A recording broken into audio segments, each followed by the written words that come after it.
الرحيم. الحمد لله نحمده ونستعينه ونستغفره ونؤمن به ونتوكل عليه ونعوذ بالله من شرور انفسنا ومن سيئات اعمالنا.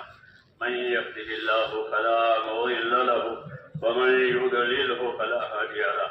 ونشهد ان لا اله الا الله وحده لا شريك له ونشهد أن سيدنا ومولانا محمدا عبده ورسوله صلى الله تعالى عليه وعلى آله وصحبه وبارك وسلم تسليما كثيرا. اللهم اجعلنا نبينا محمدا صلى الله عليه وسلم بما هو أهله واجزل الأنبياء كلهم خيرا وسلام على المرسلين والحمد لله رب العالمين. أما بعد أعوذ بالله من الشيطان الرجيم. بسم الله الرحمن الرحيم. ومن أحسن قولا ممن دعا إلى الله وعمل صالحا وقال إنني من المسلمين. صدق الله العظيم. میرے بزرگوں اور پیارے بھائیوں،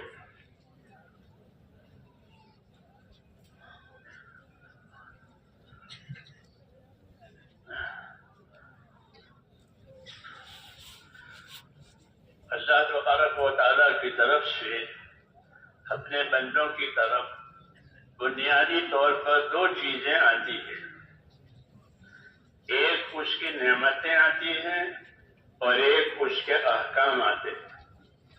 صبح کے احکام، شام کے احکام، رات کے احکام، غریبی کے احکام، مالداری کے احکام، سفر کے احکام، حضر کے احکام. جو حال ہوگا اس حال کا حکم آئے گا کہ بندوں کو اپنی اطاعت اور عبادت کے لیے پیدا کیا ہے. اس لیے ایک رخ ان کی طرف اللہ تعالیٰ کے حکموں کا ہوتا ہے. جو حکم صبح کے ہیں اگر کوئی اسے شام میں پورا کرے تو وہ قابل قبول نہیں ہے، اور جو حکم شام کے ہیں اسے کوئی صبح پورا کرے تو وہ قابل قبول نہیں ہے. ہر وقت کے ساتھ اس کے احکامات ہیں. دوسری چیز جو اللہ کی طرف سے ہماری طرف ہے وہ اس کی نعمتیں ہیں. اللہ تعالیٰ نے نعمتوں کو بھی پیدا کیا ہے اور نعمتوں کو استعمال کرنے والے، نعمتوں کی حاجت والے بھی پیدا کیا. تو نعمتیں بھی ہماری طرف ہیں اور حکم بھی ہماری طرف ہے.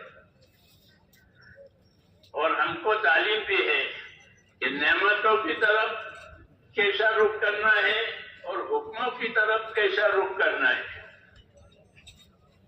حضور صلی اللہ علیہ وسلم اپنی مسنون دعاؤں میں یہ دعا مانگا کرتے تھے جو آپ سب بہت سے حضرات کو یاد ہے.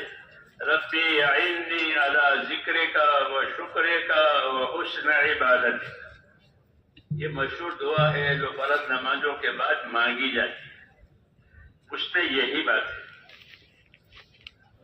رب اعنی علی ذکرک و شکرک و حسن عبادتک. حضور اپنی دعاؤں میں بھی داعی ہیں، اپنی دعوت میں بھی داعی ہیں.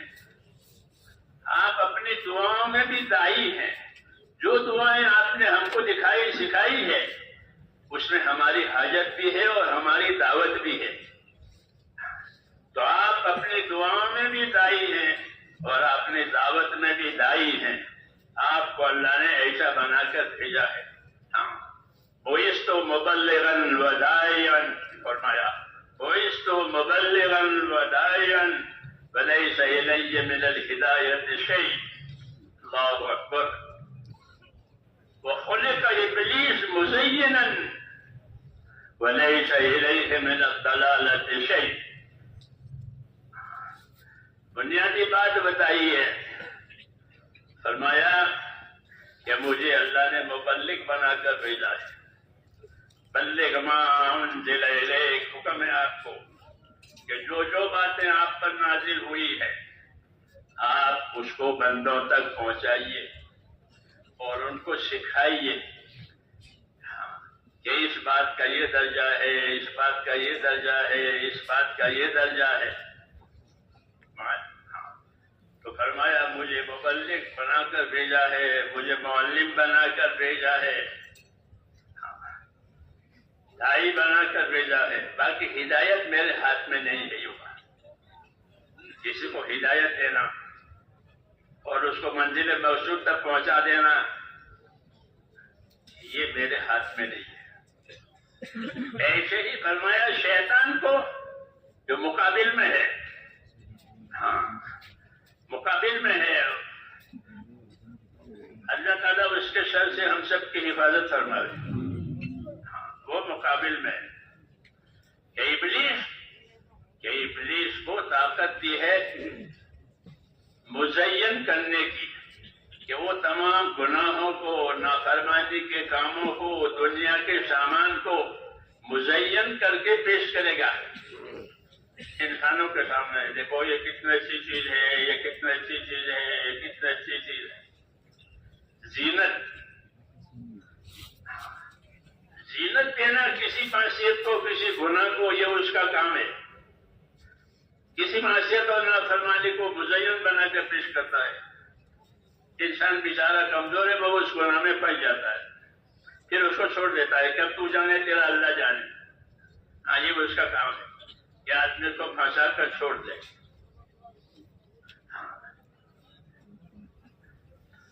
تو یہ مقابل طاقتیں ہیں، ایک طاقت نبی کو دی ہے، ایک طاقت شیطان کی ہے،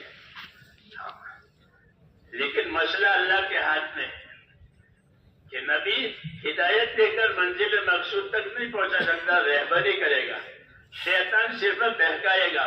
شیطان کے ہاتھ میں نہیں ہے کہ لوگوں کو دوزخ میں لے جائے، ہاں بہکانا اس کا کام ہے۔ تو یہ ہر ایک کے کام کا معیار سمجھایا ہے ہم کو، اور پھر ہم کو ہدایت ہے کہ اللہ کی طرف سے جو باتیں تمہاری طرف نبیوں کے ذریعے سے آوے تم اس کا اتباع کرو، اپنی زندگی کو اس کے تابع کرو۔ یہ مطلب ہوتا ہے اتباع کا۔ ہماری دعوت و تبلیغ کا مقصد بھی یہی ہے۔ ہم کسی کو مسلمان نہیں بناتے، بلکہ جو مسلمان ہیں ان کو صحیح معنی میں مسلمان بنانا ہے کہ وہ اپنی زندگی کا رخ اللہ کے نبی کی طرف، ان کے طریقوں کی طرف کرے۔ ہاں زمانے کی رفتار کیا ہے، خاندانوں اور برادریوں کا کیا طریقہ ہے کہ وہ نہیں، بلکہ ہم کو خاص طور سے اللہ نے ہم کو راہیں بتائی ہیں اپنے نبی کے ذریعے سے، اور یہی دعوت ہے، یہی تعلیم ہے کہ زندگیوں کا رخ طریقوں کی طرف کیا جائے۔ ماحول ہوتا ہے، خاندانی روایتیں ہوتی ہیں، قومی روایتیں ہوتی ہیں کہ وہ نہیں، بلکہ ایک راستہ ہوتا ہے جو نبی کے ذریعے سے دیا جاتا ہے، اس کو اپنانا ہے۔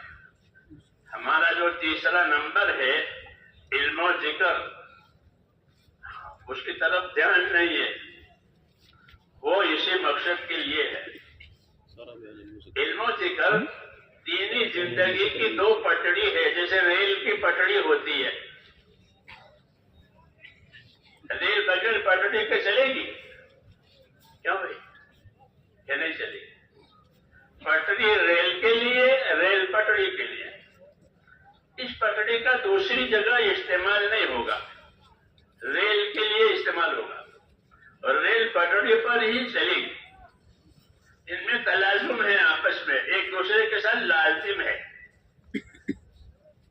ہاں علم و ذکر یہ پٹڑی ہے دو، دینی زندگی گزارنے والوں کے لیے ذمہ، اس کے ذمہ ہے کہ وہ اپنی زندگی کی ریل کو اس پر چلائے۔ یہ مقصد ہے علم و ذکر کا۔ علم سے کیا مراد ہے اور علم سے کیا دینا چاہتے ہیں؟ تو علم سے دو باتیں دینا چاہتے ہیں بنیادی طور پر۔ ایک بات بنیادی طور پر علم سے یہ دیں گے کہ وہ ہم کو فضائل کا علم دیں گے، بندوں کو نبیوں کا طریقہ ہوتا ہے بندوں کو خدا کی طرف متوجہ کرنے کے لیے ان کے پاس کوئی حکومت، کوئی طاقت، کوئی دبدبہ، کوئی دوش ان کے پاس نہیں ہوتا.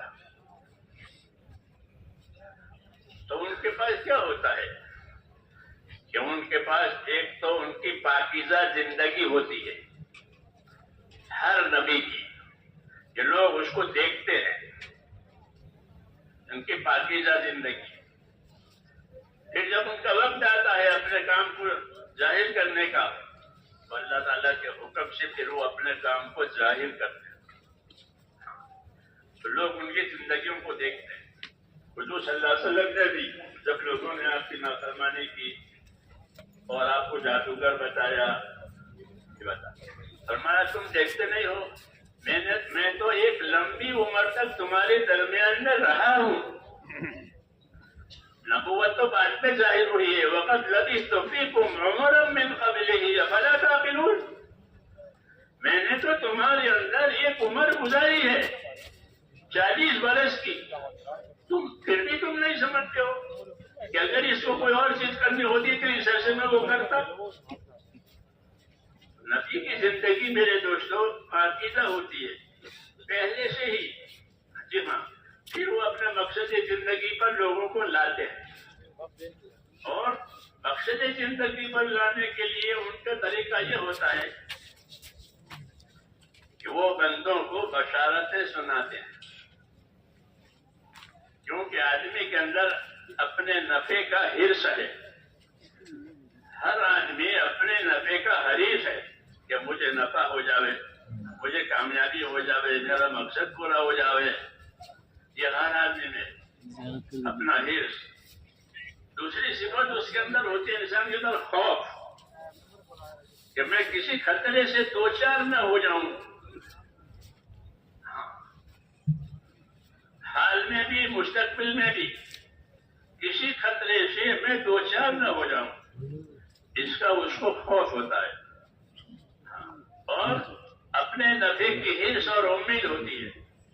یہ آدمی کی فطرت ہے کہ اپنے نفع کا حرص اور امیدوار اور اپنے خطرے سے ڈرنے والا، یہ اس کا مزاج ہے.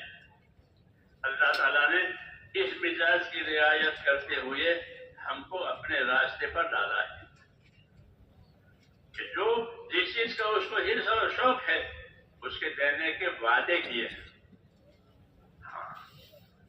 دینے کے وعدے کیے ہیں اللہ نے کہ تم کو یہ دیں گے اور یہ دیں گے اور یہ دیں گے.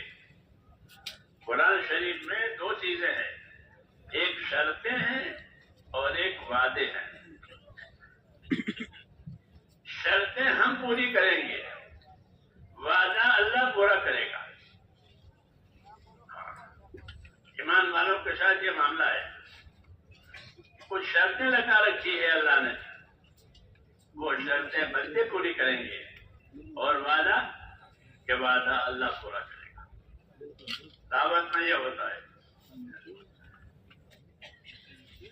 اس میں ایک قسم حکموں کی یہ ہوتی ہے کہ جس میں ہم کو نفع بتایا ہے، فائدہ بتایا، فضیلت بتایا اور ڈرایا بھی ہے کہ نہیں کرو گے تو یہ ہوگا اور کرو گے تو یہ ملے گا. اس کو فضائل کہتے ہیں. ہر نبی کی دعوت میں، ان کی تبلیغ میں فضائل کا علم ہوتا ہے کہ وہ بندوں کو اللہ پر یقین اور اللہ کے وعدے پر چلانا چاہتے ہیں. وہ اپنی طرف سے کچھ نہیں کہتے، بلکہ یہ کہتے ہیں کہ اگر تم نے اللہ کی بات مان لی تو اللہ تمہیں یہ دیں گے اور یہ دیں گے اور یہ دیں گے، اور نہیں مانو گے تو پھر یہ ہوگا اور یہ ہوگا اور یہ ہوگا. یہ ان کا طریقہ کار ہے. اس طریقے سے وہ بندوں کو اللہ کی طرف متوجہ کرتے ہیں، اور اللہ کی طرف متوجہ کرنے کے لیے وہ ایک بات اور بھی کرتے ہیں کہ وہ اللہ کی قدرت سمجھاتے ہیں کہ تم اللہ کی قدرت پر غور کرو. تو قدرت سمجھاتے ہیں کہ دیکھتے نہیں ہو اللہ نے اکیلے نے یہ سارا بنایا ہے اور سارا چلا رہا ہے، اس کا کوئی شریک نہیں ہے اور اس کا کوئی مد مقابل بھی نہیں ہے. جنس میری ضد بھی نہیں. فریضہ تزت رحمت ضد و جنس غنی ملک شدت جن و انس. ایک اللہ کا نیک بندہ اللہ کی تعریف میں یہ بات کہہ رہا ہے کہ فریضہ تزت رحمت ضد و جنس غنی ملک شدت جن و انس. کہ اللہ کی مبارک ذات بری اور پاک ہے. کہ کس سے پاک ہے؟ کہ ضد سے اور جنس سے. ضد کہتے ہیں مقابل طاقت کو جیسے آگ اور پانی, اور جنس کہتے ہیں موافقت طاقت کو جیسے ایک آنکھ دوسری آنکھ کے لیے. تو ایسی کوئی طاقت اللہ کے ساتھ نہیں ہے. اللہ اپنے تمام طاقتوں کے ساتھ اکیلا ہے. نہ ضد میں کوئی طاقت ہے نہ جنس میں کوئی طاقت ہے, بلکہ وہ اپنے تمام طاقتوں کے ساتھ تنہا وہ اکیلا ہے. یہ تعریف کرائی ہے کہ بری ذات حضرت رحمت ضد و جنس غنی ملک شدت جن و انس. دوسرا کیا کہ اللہ تعالیٰ بادشاہ ہے, ملک ہے, بادشاہ ہے, لیکن اس کی بادشاہت انسانوں اور جناتوں کی اطاعت کی وجہ سے نہیں ہے. جیسے حاکم کی حکومت رعیت کی وجہ سے ہے. رعیت الٹ گئی تو اس کی حکومت الٹ گئی. رعیت الٹ گئی تو حکومت الٹ گئی. کہ حاکم کی حکومت رعایا کی وجہ سے ہے. خدا کی خدائی اور خدائی کا ملک جناتوں اور انسانوں اور فرشتوں کی عبادت کی وجہ سے نہیں ہے. وہ ان سے بری ہے, بلکہ وہ اپنی ذات سے خود واجب الوجود ہے. کسی کی طرف اس کی حاجت نہیں ہے. سب کی حاجتیں اس کی طرف ہیں. سب کی حاجتیں اللہ کی طرف ہے. اللہ کی حاجت کسی کی طرف ہے. اللہ غنی ہے. یہ اللہ کی شان ہے. اعلیٰ اور بالا, کہ نہ اللہ سے کوئی اعلیٰ ہے نہ اللہ سے کوئی بالا ہے. لا الہ الا اللہ وحدہ لا شریک لہ. یہ خدا کی خدائی ہے. تو نبیوں نے سب سے پہلے خدا کی خدائی کی پہچان کرائی ہے. دوسری بات کہ ساری چیزیں وہ اللہ کے تابع ہے. سارے خزانے اللہ کے ہیں اور اس کے تابع ہیں. ہر قسم کے خزانے ہیں, آفتوں کے بھی اور نعمتوں کے بھی, اور وہ اللہ کے قبضے میں ہے. وَإِن مِّن شَيْءٍ إِلَّا عِندَنَا خَزَائِنُهُ. کوئی چیز ایسی نہیں ہے بلکہ ہر چیز کے خزانے ہمارے پاس ہیں. اور حکمت کے ساتھ ان خزانوں میں سے مخلوق کی طرف نکالتے رہتے ہیں, دیتے رہتے ہیں, حکمت سے دیتے ہیں. بعض مرتبہ خزانوں میں سب کچھ ہے لیکن دیتے نہیں ہیں. دیتے نہیں ہیں, بند کر کے رکھ دیا. جی ہاں, بند کر دیا. یہ کیوں بند کر دیا؟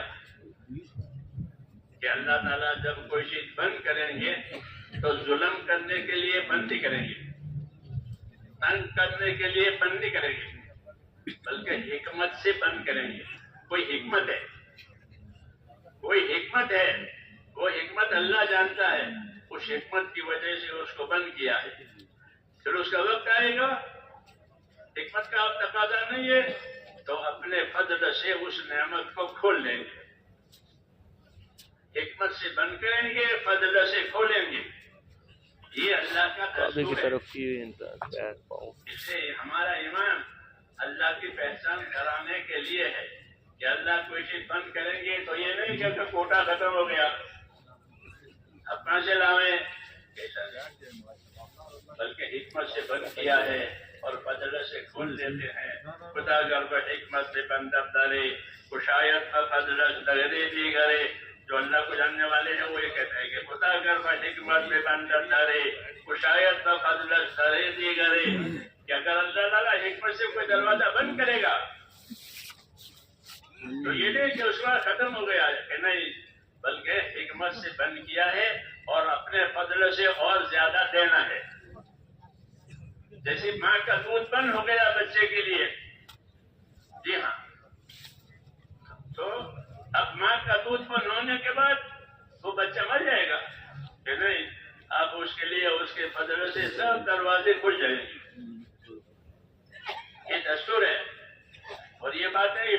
بتائی گئی ہیں تاکہ اللہ کے بندوں کو اللہ کی شان سے واقفیت ہو جائے کہ اللہ کی اپنی شان ہے، اللہ کی اپنی شان ہے، اللہ کی اپنی صفات ہے۔ ان صفات کو جان کر دو باتیں پیدا کرنی ہے، ایک اللہ کی محبت پیدا کرنی ہے، ہاں کہ ایمان والوں کو، جو ایمان والے ہوتے ہیں وہ اللہ سے محبت کرنے والے ہوتے ہیں، اور جو کفر والے ہوتے ہیں ان کو اللہ سے دشمنی ہوتی ہے۔ ہاں تو اللہ سے محبت پیدا کرنی ہے، محبت پیدا کرنے کے لیے اپنے انعامات، اپنے اکرامات اور اپنی صفات بتائیے، اپنی صفات بتائیے کہ میری یہ صفت ہے، میری یہ صفت ہے، کہ اللہ کے دربار میں کرم ہے۔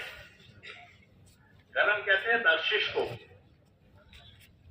کرم کہتے ہیں بخشش کو۔ جو کریم ہوتا ہے وہ مانگنے والے کو بھی دیتا ہے اور بغیر مانگے بھی دے۔ سخی مانگنے سے دیتا ہے، ایک ہوتا ہے سخی، جب ان کے پاس ہو جائے گا تو وہ کو دے دے گا، سخی آتی ہے۔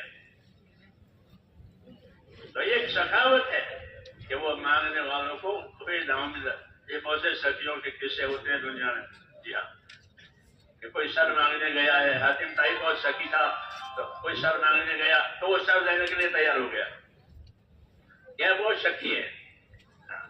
ایک تو ہوتا ہے سخی کہ وہ اپنے سے دے دے گا، اور اللہ تبارک و تعالیٰ کے لیے، کہ اللہ تبارک و تعالیٰ کے لیے جو صفت ہم کو سنائی ہے کہ اللہ کریم ہے۔ اللہ کون ہے؟ کریم۔ کریم کا مطلب یہ ہوتا ہے کہ اللہ جب کوئی معاملہ کرے گا تو اپنی شان صفات کے حساب سے معاملہ کرے گا، مانگنے والے کی حاجت کے حساب سے نہیں کہ اس کو اتنے حاجت دے دو۔ دنیا میں یہ نظام ہے کہ اتنے حاجت ہے کہ اتنا دے دو، اتنے حاجت ہے اتنا دے دو، کہ ایسا نہیں ہے، بلکہ اللہ تعالیٰ اپنی شان سے دیں گے۔ یبسط الرزق لمن یشاء ویقدر، جس کے لیے چاہیں روزیوں کے دروازے کھول دیں گے، ادھر سے بھی آ رہا ہے، ادھر سے بھی آ رہا ہے، ادھر سے بھی آ رہا ہے، اور جس کے لیے چاہے دروازہ بند کر دیں گے۔ ان کو صبح کی فکر ہے کہ صبح بچے روئیں گے، کیا کھلاؤں گا، ابھی تو کھلا دیا۔ یہ دونوں سنتیں اللہ تعالیٰ کے، تنگ بھی کرے اور کھول کے بھی دے، اس لیے نہیں کہ اس کے پاس نہیں ہے، بلکہ اس کے پاس ہے، لیکن اللہ کی شانیں ظاہر ہوتی ہے۔ ایمان والے کو اللہ تعالیٰ اپنے شانیں بتاتے ہیں تاکہ وہ کسی حال میں اللہ سے نہ کٹے اور اللہ سے نہ بہکے، کہ بہت زیادہ مل گیا تو بہک گیا، نہیں ملا تو نا امید ہو کے کٹ گیا، کیسا نہیں ہے، بلکہ اللہ کے اپنے شان ہے کہ اللہ کو پہچانے۔ یبسط الرزق لمن یشاء ویقدر، جس کو چاہے گا کھل کے روزی دے گا اور جس کو چاہے گا تنگ کر دے گا۔ یہ کیوں؟ کہ حکمت ہے، حکمت کا تقاضا ہے۔ اس لیے ہم کو یہ حکم دیا ہے حضور صلی اللہ علیہ وسلم نے کہ اپنے پروردگار کے ساتھ اچھا گمان رکھو۔ ایمان والوں کو اللہ کی یہ شان صفاتیں سکھائیے، بتائیے، اور یہ حکم دیا ہے کہ اپنے پروردگار کے ساتھ کیا رکھو؟ اچھا گمان رکھو۔ جابر بن عبداللہ یہ کہتے تھے کہ حضور صلی اللہ علیہ وسلم نے اپنی وفات سے 3 دن پہلے مجھ سے یہ فرمایا کہ جابر، تمہاری موت اس حالت میں آوے کہ تمہارا گمان اپنے پروردگار کے ساتھ اچھا ہو۔ میری بات سمجھ آ رہی ہے؟ کہ اللہ کے ساتھ تمہارا معاملہ کیسا ہو۔ ہم اللہ کے بندے ہیں، وہ ہمارا رب ہے، ہمارا خالق ہے، مالک ہے، جی ہاں، ساری مخلوق بھی اس کی ہے اور سارا حکم بھی اس کے ہے، کسی کا کچھ نہیں ہے۔ الا لہ الخلق والامر، یہ یاد رکھو، مخلوق بھی اللہ کی اور فیصلہ اور حکم بھی اللہ کا، کسی کا کچھ نہیں۔ اپنے مخلوق میں جو چاہے فیصلہ کرے، نفع کا، نقصان کا، وہ جانتا ہے۔ یہ اللہ نے اپنا تعارف کرایا کہ وہاں بڑی وسعت ہے، اور رسول نے یہ بتایا کہ اپنے پروردگار کے ساتھ تمہارا گمان اچھا ہونا چاہیے،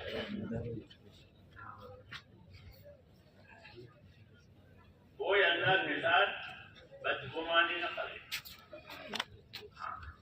یہ اس لیے ہے کہ جب آدمی کسی حالات میں آ جاتا ہے تو شیطان اس کو بہکاتا ہے کہ تو ایسا ہے، اتنا پابند ہے، دیکھو تیرے اللہ نے تیرے ساتھ کیا کیا، تیرے زمان بیٹے کا انتقال ہو گیا، یہ تیرے زمان بیٹے کا انتقال ہو گیا، اللہ چاہتا تو وہ زندہ رہتا، اللہ چاہتا تو اچھا بتاتا تھا۔ جی ہاں، اس کو اغوا کہتے ہیں، یہ بہکاتا ہے۔ اور اللہ تعالیٰ اپنے ہر چیز حکمت سے کرتا ہے، اور شیطان انسانوں کو حالات سے ڈراتا ہے، حالات سے ڈراتا ہے۔ اگر اللہ کے راستے میں جانے کا ارادہ کرے تو جائے گا اللہ کے راستے میں، ان کا کیا ہوگا، ان کا کیا ہوگا، ان کا کیا ہوگا، ان کا کیا ہوگا، اب آدمی حیرت میں آ جاتا ہے۔ بعض مرتبہ وہ پچھڑ بھی جاتا ہے، نہیں جاتا، ہاں اسے اغوا کی وجہ سے۔ ایسے موقع پر تعلیم دی ہے، یوں ہوگا یوں ہوگا، کہ اللہ نبی سے فرماتے ہیں کہ قل لن یصیبنا الا ما كتب اللہ لنا، کہ نبی کہہ دو کہ کچھ نہیں ہوگا ہم کو، جو ہمارے رب نے پہلے لکھا ہے وہ ہوگا۔ مصیبت لکھی ہے تو مصیبت آئے گی، راحت لکھی ہے تو راحت آئے گی، تندرستی لکھی ہے تو تندرستی آئے گی، بیماری لکھی ہے تو اللہ تمام چیزیں لکھ چکا ہے۔ جی ہاں، اور جو جو چیزیں لکھی ہیں ان کو ہر روز عمل میں لاتے ہیں۔ جی ہاں، ان کو اپنے عمل میں لاتے ہیں۔ کل یوم ہوا فی شان،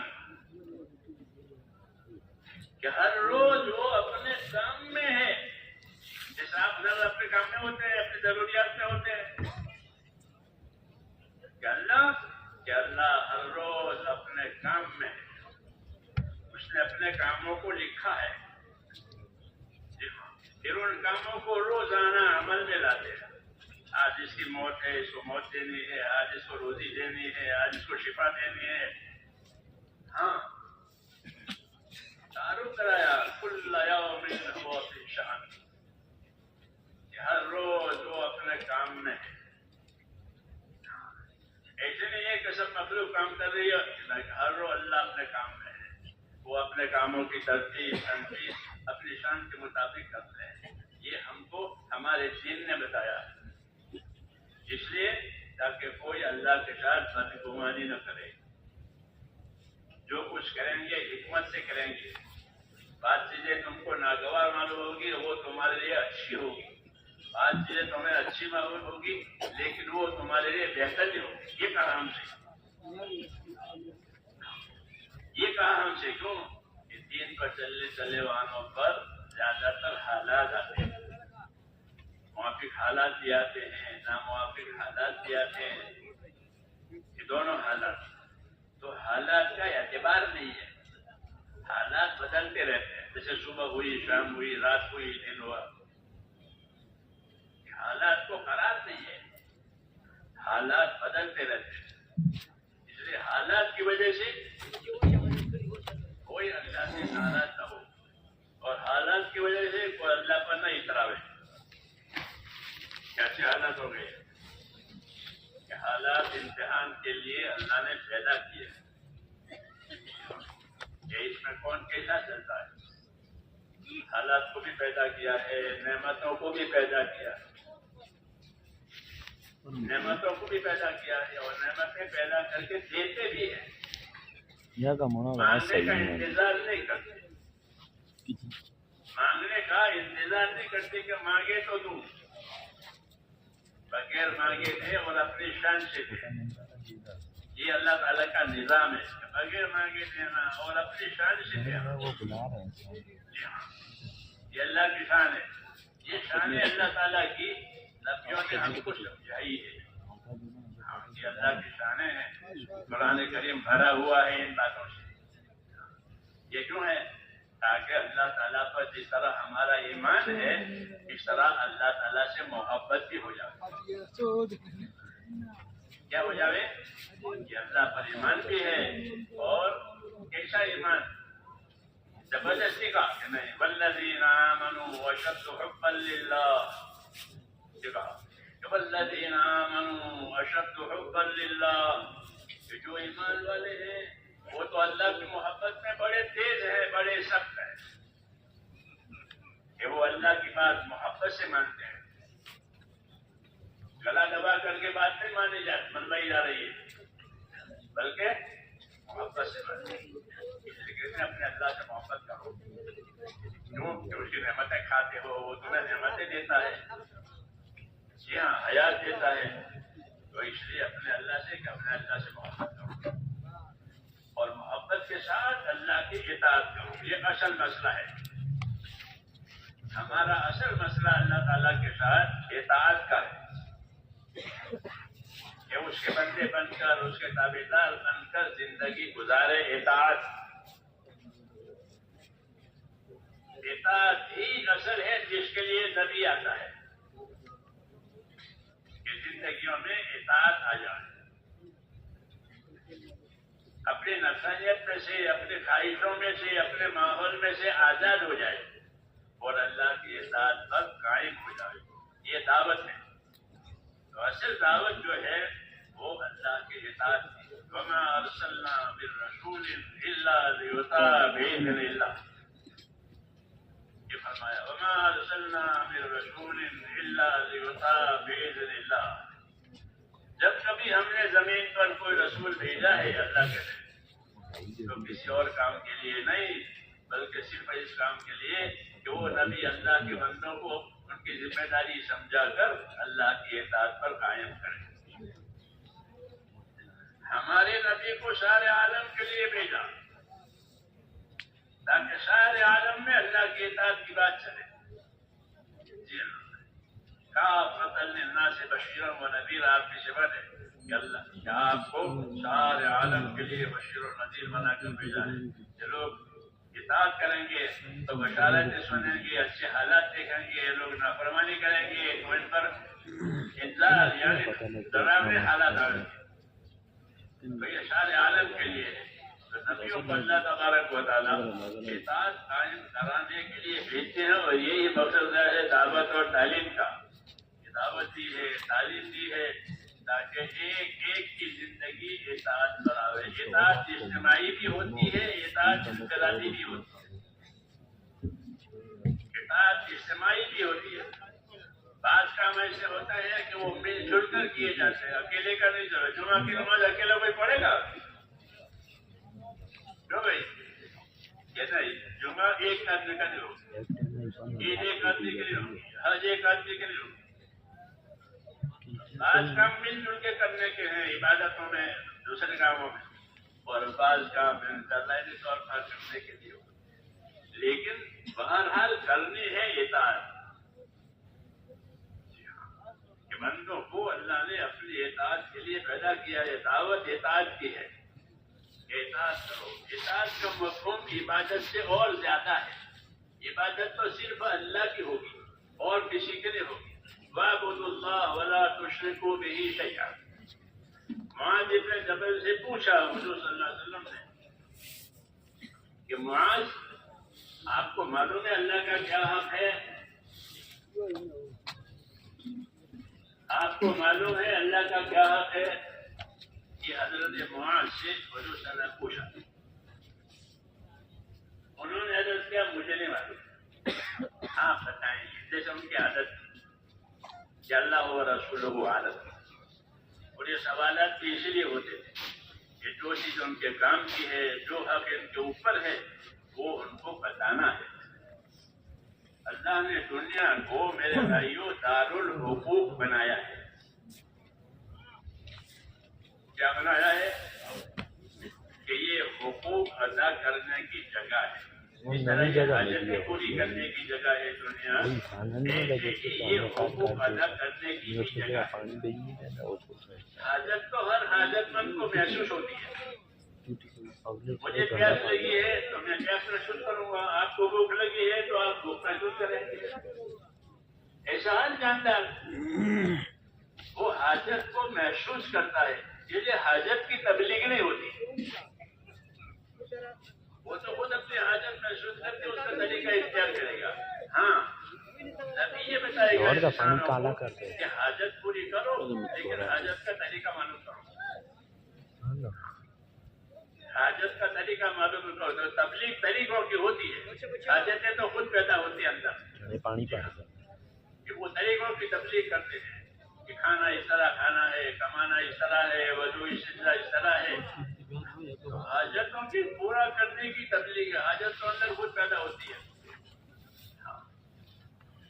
اس کو طریقے کہتے ہیں کہ نبیوں کے ذریعے سے طریقے ملتے ہیں، کیونکہ حاجت تو پہلے سے ہی ہے. ایسے ہی نبیوں کے ذریعے سے ذمہ داریاں ملتی ہیں.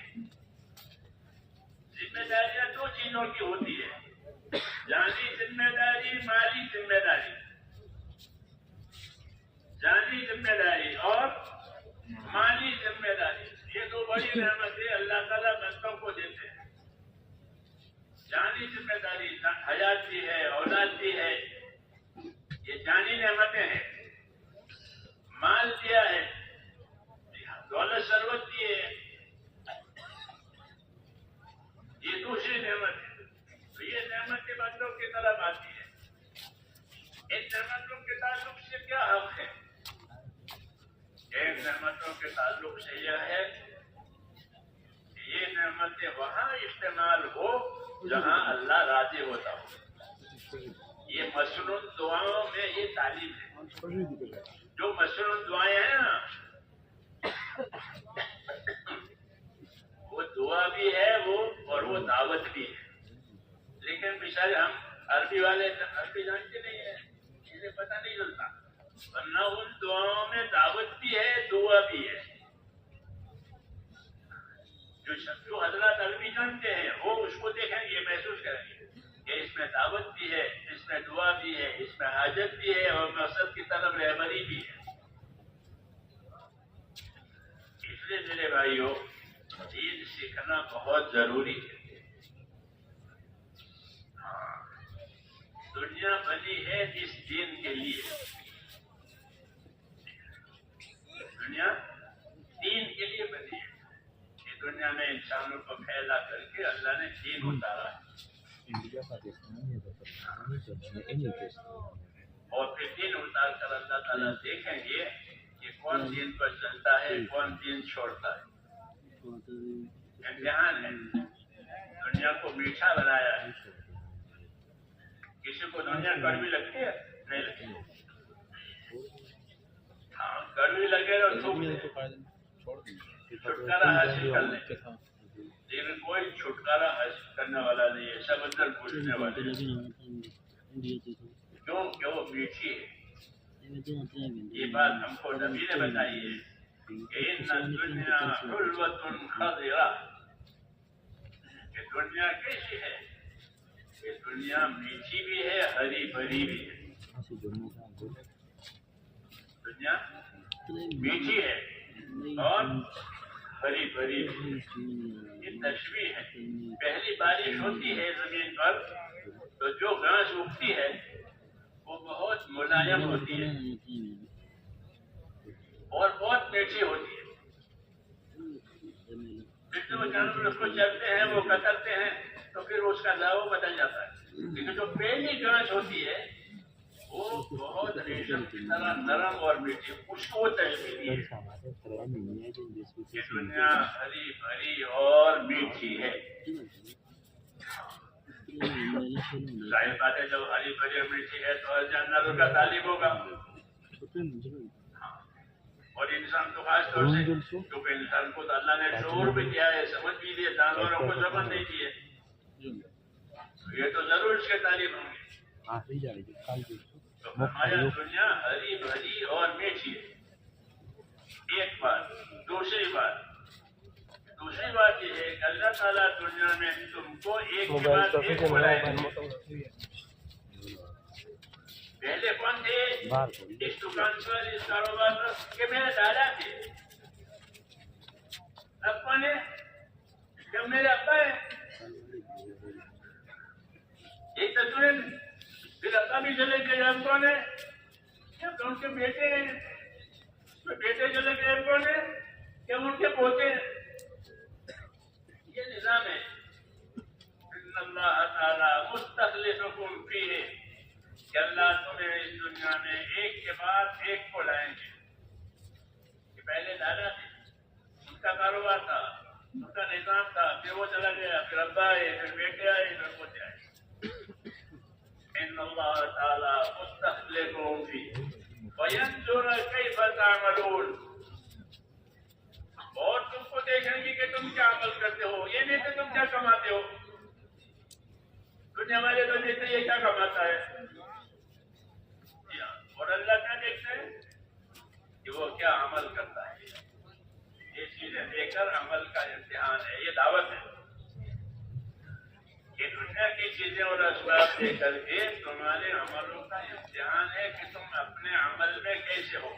دنیا آدمی اپنی صلاحیت کو دنیا پر لگاتا ہے جس طرح تاجر اپنے مال کو تجارت پر لگاتا ہے.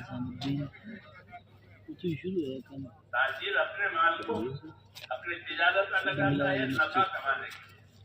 اکثر نفع ہوتا ہے، اس کو کمانا ہے، اس لیے وہ اپنے مال کو اپنی تجارت پر لگاتا ہے اور تجارت کرتا ہے. یہ تو مال کے لحاظ سے. حضور صلی اللہ علیہ وسلم کچھ سے اگلی اور عام بات کہتے ہیں. وہ اگلی اور عام بات یہ ہے کہ ہر آدمی تاجر ہے. یہ فرمایا ہر آدمی تاجر ہے. كل الناس يغدو فبائع نفسه موبقها أو موثقها. كل الناس يغدو فبائع نفسه موبقها أو موثقها. ہر آدمی تاجر ہے. کسی کے دکان کھول کے بیٹھا ہے کوئی تاجر ہے، وہ اپنے مال کا تاجر ہے، اور ہر آدمی اپنی صلاحیت کا تاجر ہے. یہ دعوت دے رہے، یہ سمجھا رہے کہ یہاں دنیا میں آ کر ہر آدمی اپنی صلاحیت لگائے گا. دنیا بہت پھیلی ہوئی ہے، تو ہر آدمی دنیا میں آ کر اپنی صلاحیتوں کو لگائے گا. یہ کیا ہے؟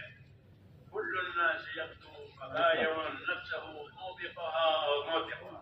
یہ صلاحیت لگا کر بعض لوگ جو ہیں اپنی ذمہ داری میں کامیاب ہو جائیں گے سدا مدا کے لیے. ہاں، اور بعض لوگ اپنی صلاحیتوں کو برباد کر کے ہمیشہ کے لیے ہلاک ہو جائیں گے.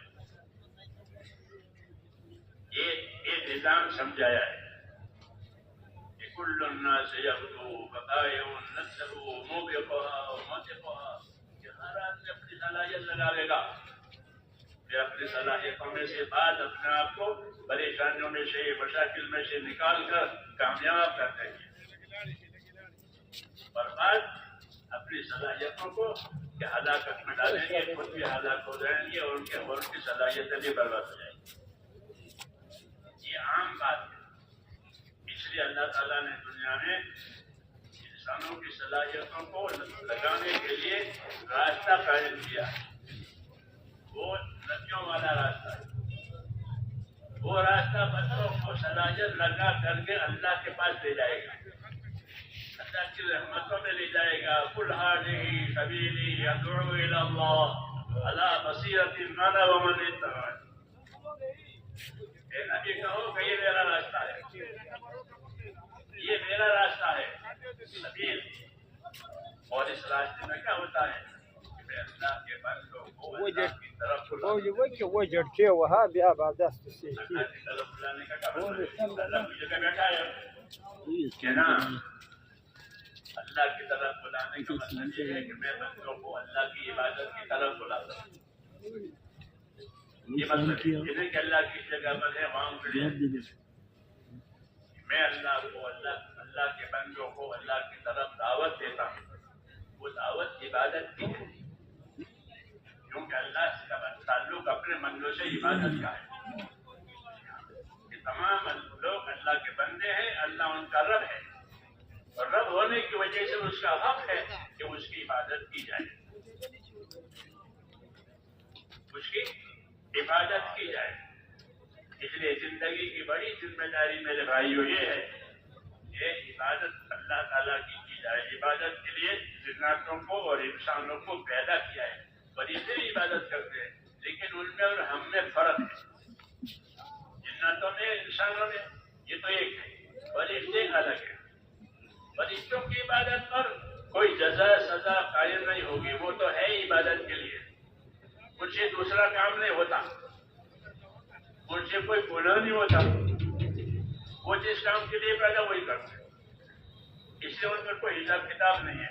وہ ایک مخلوق ہے جو اللہ نے خاص خدمتوں کے لیے پیدا کی ہے. وہ ان خدمتوں کو عبادت یہی خدمتیں ان کی عبادت ہے. ملائکہ لیکن انسانوں اور جناتوں کو اللہ تعالیٰ نے ایک انعام دیا ہے. وہ یہ ہے کہ یہ میری عبادت کریں. کیا کریں؟ کہ یہ میری عبادت کریں. وما خلقت الجن والانس الا لیعبدون. میں نے جناتوں کو اور انسانوں کو میری عبادت کے لیے بنایا. تو یہ شرف ہے. یہ کیا ہے؟ یہ شرف ہے, یہ عزت ہے کہ اللہ نے ان کو اپنی عبادت کے لیے بنا دیا ہے. یہ اللہ کے بندے بن کر کے زندگی گزاریں گے. پھر اس عبادت کی ذمہ داریوں کو سمجھانے کے لیے کہ عبادت کس طرح آدمی جاہل پیدا ہوتا ہے تو عبادت کی ذمہ داریوں کو سمجھانے کے لیے پھر ایک دوسرے طبقے کو پیدا کیا. وہ نبیوں کا طبقہ ہے جو اس عبادت کی ذمہ داری کو سمجھاتے ہیں کہ عبادت کیسے کرو گے اور عبادت کرو گے تو کیا ملے گا اور نہیں کرو گے تو کیا ہوگا. وہ اس کا علم لے کر کے آتے ہیں. اس کا علم لے کر کے آتے ہیں کہ تم اطاعت اور عبادت کرو گے تو کیا ملے گا اور اطاعت اور عبادت نہیں ہوگی تو کیا ملے گا. اس کو دین کہتے ہیں کہ زندگیوں کو اطاعت پر اور زندگیوں کو عبادت پر لانا ہے. یعنی اپنی خواہشوں میں سے نکلنا ہے, حکموں پر آنا ہے. یہ دعوت ہے. اپنی خواہشوں میں سے نکلنا. جس طرح مریض اپنے علاج کی وجہ سے بہت سی چیزوں کی خواہش کرتا ہے لیکن وہ خواہش پوری نہیں کرتا. وہ ڈرتا ہے بیماری بڑھ جائے گی. حکیم منع کرتا ہے, ڈاکٹر منع کرتا ہے. وہ اپنے آپ کو خواہشوں سے بچاتا ہے جو اس کی صحت کے لیے نقصان ہے. کہ اللہ تعالیٰ نے ہم کو بہت سی چیزوں سے منع کیا ہے تاکہ وہ ہماری ایمانی اور دینی زندگی کو نہ بگاڑے. دوسرا کریں نا پروگرام آ گیا. کیا ہے اور کیسا منع کیا ہے. اس لیے بچنے کے لیے اللہ تعالیٰ نے انسانوں نے ایک صفت رکھی ہے. اس کو صفت تقویٰ کہتے ہیں. تقویٰ یعنی اللہ کا ڈر. یہ اللہ نے اندر رکھا ہے. ایمان اور تقویٰ یہ دونوں صفتیں ہیں. ایمان مثبت ہے, تقویٰ منفی ہے. ایمان کا تقاضا یہ ہے کہ اللہ کی بات مانی جائے. تقویٰ کا تقاضا یہ ہے کہ نافرمانیوں سے اپنے آپ کو بچایا جائے. یہ دو صفتیں ہیں, ایک ایمان ایک تقویٰ. یہ دو صفتیں اللہ تعالیٰ پیدا کرتے ہیں ہمارے اندر اور ہم کو بتا دیں کہ اللہ پر ایمان لاؤ, اللہ کے وعدوں پر یقین کرو, اس کے حکموں میں کامیابی کا یقین کرو اور اس کے نافرمانی میں اپنے ہلاکت کا یقین کرو. جیسے بجلی کے دو تار ہوتے ہیں, ایک مثبت ایک منفی. ایک تار کھیلتا ہے ایک تار پھینکتا ہے. ایسا ہوتا ہے. تو ایمان کھینچے گا اللہ کی طرف اور تقویٰ بچائے گا نافرمانی سے. دین کی دعوت میں ان دونوں صفتوں کے پیدا ہونے کا سامان ہے. جب آدمی دین کی دعوت میں اور دین کی محنت میں صحیح اصولوں سے چلے گا، سیکھ کر سمجھ کر پوچھ کر مان کر، تو اللہ ان کو یہ دونوں صفتیں دیں گے. ایمان کی صفت دیں گے تو اطاعت میں آگے بڑھ جائے گا، تابعداری میں آگے بڑھ جائے گا، محبت سے بات مانے گا. دوسری صفت تقوی کی ہے کہ اندر اللہ تعالیٰ ڈر پیدا کر دیتا ہے. وہ ڈر کی وجہ سے وہ اپنے آپ کو نافرمانی سے بچاتا ہے. ایمان اور تقوی یہ دو صفتیں دعوت اور تبلیغ کی محنت سے یہ دونوں صفتیں دلوں میں زندہ ہوتی ہیں. جو محنت اللہ تعالیٰ نے نقل کے ذریعے سے دی ہے. مولانا الیاس صاحب رحمۃ اللہ علیہ اس کام کے بارے میں فرماتے تھے کہ میں اس کو کار نبوت سمجھتا ہوں. یہ نبوت کا کام ہے، جیسے حکومت کے کام ہوتے ہیں، تجارت کے کام ہوتے ہیں. میں ان کو نبوت کا کام سمجھتا ہوں. نبوت کا کام کرنے سے کیا ملے گا؟ جیسے تجارت کا کرنے سے مال ملے گا. نبوت کا کام کرنے سے کیا ملے گا؟ کہ نبوت کا کام کرنے سے ایمان اور تقوی ملے گا. کیا ملے گا؟ ایمان مثبت ہے، تقوی منفی ہے. مثبت ہے یعنی خدا کی طرف آگے بڑھنے کے لیے ایمان دیا کہ اللہ پر ایمان لاؤ، اللہ سے تعلق پیدا کرو، اللہ پر بھروسہ کرو، اللہ سے اچھا گمان رکھو، اللہ کے آگے بڑھو. کیا ملے گا اللہ کے آگے بڑھنے؟ کہ سب سے پہلے اللہ کی طرف آگے بڑھنے والوں کو مغفرت ملے گی. کیا ملے گی؟ سابقوا الی مغفرۃ من ربکم. مولانا الیاس صاحب فرماتے تھے ہماری محنت کا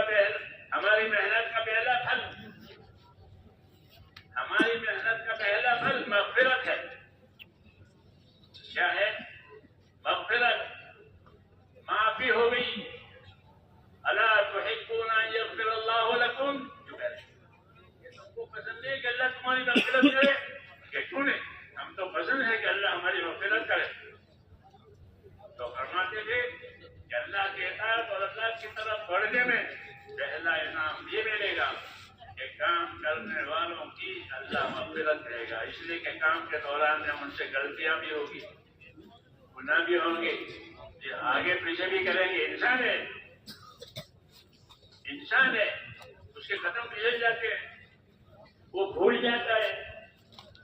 یہاں اور بات مطلب سست ہو جاتا ہے، جان بوجھ کے سست ہو جاتا ہے. تو ایسی حرکتیں اس سے ہوتی ہے. اس لیے اپنی طرف دعوت کی ہے اللہ نے، دعوت دے کر مغفرت کا وعدہ کیا. اس کا تمہاری مغفرت ہو جائے گی. ہماری دعوت بڑھاؤ، ہمارے کام بڑھاؤ، ہماری طرف سے دی ہوئی ذمہ داری کو پورا کرو. کیا ملے گا؟ مغفرت میں. الا تحبون ان یغفر اللہ لکم. کیا تم یہ پسند نہیں کرتے کہ اللہ تمہاری مغفرت کرے؟ یہ سب سے بڑی نعمت یہی ہے. اس کی موت پر اللہ اس کی مغفرت کرے. قصہ ختم ہو گیا، مغفرت ہو گئی، سارے گناہ معاف ہو گئے. کہ بس اب کیا ہے؟ مغفرت کے بعد اللہ کی نعمت ہے. اللہ کی نعمت ہے. پہلے مغفرت ہو جائے گی، اللہ کی مغفرت کی طرف بڑھو. ایسے اسباب اختیار کرو، ایسے اعمال اختیار کرو جو تمہاری مغفرت کا ذریعہ بن جائے. مغفرت آدمی کو نہیں ڈوبتی، مغفرت آدمی کو ڈوبتے ہوئے آدمی کو بچاتی ہے. جیسے گناہ اس کو ڈوبوتے اور مغفرت ہو تو نجات ہوتی ہے. مغفرت کے اسباب پیدا کرو. مغفرت کے اسباب کیا ہے؟ یہ مغفرت کا ایک سبب ایمان ہے. ایمان کی وجہ سے مغفرت ہوگی. جس کا ایمان نہیں اس سے مغفرت نہیں ہوگی. جس کا ایمان نہیں ہے کفر ہے، یہ اس کو اللہ کبھی معاف نہیں کرے گا. اور جس کا ایمان ہے چاہے ہلکا ایمان ہو لیکن وہ مغفرت کا سامان ہے. جس نے ایمان دیا مغفرت کا وعدہ کیا. ایمان کا کیا تقاضا ہے؟ آدمی ایک بار مال آتا ہے تو مال کا تقاضا ہوتا ہے کہ تجارت کی جائے اور نہ کھا جائے گا، خود ہی کھا جائے گا اگر تجارت نہیں کرے گا تو. جسے وہ اپنے مال کو تجارت سے دوسرے جگہوں میں لگا دے گا وہ بڑھتا رہے. مال تجارت پر لگانے سے بڑھتا ہے اور بچتا بھی ہے. ایسے میرے دوستوں زندگیوں کو اطاعت پر لگانے کی وجہ سے وہ زندگی نفع دینے والی ہوتی ہے. بعض لوگوں کی زندگی نفع دینے والی ہوتی ہے، بعض لوگوں کی زندگی کھوٹ میں اتارنے والی ہوتی ہے. جیسے میں پہلے عرض کیا تھا کہ کل الناس یبدو فبائع نفسہ موبقها موثقها، کہ ہر آدمی اپنی زندگی گزارتا ہے، پھر یا تو اپنی زندگی کو پریشانیوں میں سے آزادی دلاتا ہے یا اپنے آپ کو پریشانیوں میں ڈال کر ہلاک کرتا ہے. یہ دو قسم کے لوگ ہیں. اس لیے اللہ تعالیٰ نے رحم فرما کر کے ایک راستہ رحمتوں کا دیا ہے. وہ راستہ دین کا ہے، دین کی دعوت کا ہے، دین کے سیکھنے سکھانے کا ہے. تو دین کے سیکھنے سکھانے میں ایمان والوں کے لیے دو چیزیں بڑی ہیں، ایک علم اور ایک اللہ کا ذکر. علم و ذکر، علم و ذکر یہ دو پٹڑی ہے ریل کی کہ مسلمان کی زندگی علم و ذکر پر ہوگی. علم و ذکر کا کیا مطلب ہے؟ کہ اس کو اللہ نے ایمان دیا ہے تو اللہ نے اس کو ایمان کے تقاضے پورا کرنے کے لیے اپنے حکموں کا علم دیا ہے. یہ کرنا ہے، یہ نہیں کرنا ہے، یہ بچنے کے لیے ہے، یہ بڑھنے کے لیے ہے، اس میں بڑھنا ہے، اس میں بچنا ہے. اس قسم کے احکام دیے ہیں اس علم میں. علم نہیں ہے تو پھر یہ جاہل ہے، جہالت ہے. جہالت کا نتیجہ جہنم ہے. جہالت کا نتیجہ جہنم. یہ فائدہ ہے. جہالت کہاں لے جائے گی؟ کہ جہالت جہنم میں لے جائے گی. سرانجام جاہل جہنم بود. ہم تو فارسی پڑھتے تھے، چھوٹی چھوٹی کتابیں ہوتی تھی لیکن بڑی بڑی باتیں ہوتی تھی. اب لوگ دین پڑھتے نہیں ہیں، گہرائی پیدا نہیں ہو رہی ہے دین کے کاموں میں. ہاں اس میں بتایا تھا کہ سرانجام جاہل جہنم بود، کہ جاہل کا سرانجام جہنم ہے. یعنی جہالت جہنم میں لے جانے کے لیے ہے. اللہ کون ہے، رسول کون ہے، اللہ کی طرف سے کیا ملا ہے، کیا نہیں کچھ نہیں. تو یہ نابینا ہے، یہ نابینا ہے. رسول اللہ صلی اللہ علیہ وسلم کا بڑا کمال یہ تھا کہ آپ نے لوگوں کو جہالت میں سے نکالا. تو جہالت کی وجہ سے وہ عمل کرتے تھے لیکن غلط عمل کرتے تھے. جاہل ہے، ننگا طواف کرتے تھے. طواف بیت اللہ کا ایک ایسی عبادت ہے جو ایک ہی جگہ ہوتی ہے، دوسری جگہ نہیں ہوتی. وہ ایک ہی جگہ ہوتی ہے. اسے لوگ شوق سے جاتے ہیں، طواف کرتے ہیں. مسابۃ للناس وامنا. بیت اللہ کی صفت بتائیے، یہ صفت بتائیے کہ یہ حرم شریف ہے اور یہ کعبہ ہے. یہ مسابۃ للناس وامنا، یہ لوگوں کے پاس بار آنے کی جگہ ہے. لوگ وہاں بار بار جاتے ہیں، حج کے لیے جا رہے ہیں، عمرے کے لیے جا رہے ہیں، بار بار جائیں گے اور بیت اللہ کی ضرورت بار بار پھریں گے. یہ بار بار آنے کی جگہ ہے، مسابۃ للناس. اور ایک امن کی جگہ ہے کہ جو امن وہاں ہے وہ دنیا کے کسی خطے میں نہیں. امن کی جگہ ہے. لیکن شیطان نے اس کو بگاڑ دیا کہ لوگوں طواف کرو اور طواف کو ننگا کرا دیا. تمہارے کپڑوں میں تم نے گناہ کیے ہیں تو گناہ والے کپڑوں سے کیسی عبادت ہوگی؟ تو پھر کیا کریں کہ قریش سے کپڑے مانگو. یہ قریش متولی ہے اچھے کپڑے میں ہو تمہیں اچھے کپڑے دیں گے وہ. ظاہر بات ہے کہ قریش کتنوں کو کپڑے دیں گے؟ ہزاروں آدمی طواف کرتے ہیں تو کپڑے نہیں ملے اور ان کپڑوں میں طواف ہوتا نہیں ہے تو کیا کرو کہ کپڑے اتار دو. ہاں طواف ننگا کر دیا تو بے اثر ہو گیا.